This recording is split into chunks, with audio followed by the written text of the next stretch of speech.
let me bring in from New York Nitin Karthik, who's a traffic expert at TomTom, who actually drew up this travel index. And this is absolutely fascinating, just going through some of the data. But just answer, first of all, I mean, in the worst of the places, how much time are people actually wasting? Mexico City, which is top of the list, for example.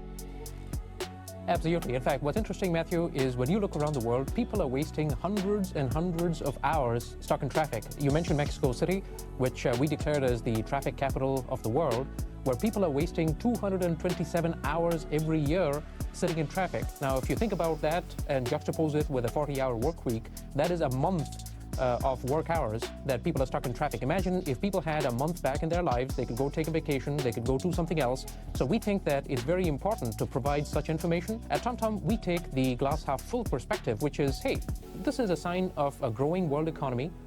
In many of these places where traffic congestion is up, people are going back to work, unemployment is going down, and there are really two reasons that we see why some of these differences exist in different parts of the world.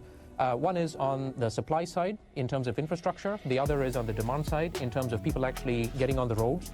On the supply side, infrastructure, we see that in the US, for example, there's $64 billion a year in spending on road transportation.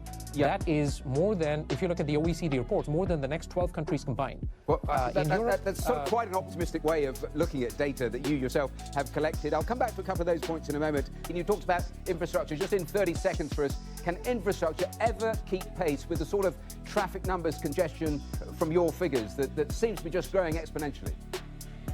That's true, Matthew. In fact, when you look at it, it seems very staggering. Again, we at TomTom take the glass half full perspective, and we are very confident at TomTom that agencies and authorities will make the right choice, will make a smart choice, and lean on the private sector, companies like TomTom, to provide data to help build the right level of infrastructure. Nitin, there from New York, thank you. Mason here in the studio, thanks to you as well. We're back in a moment. Don't go.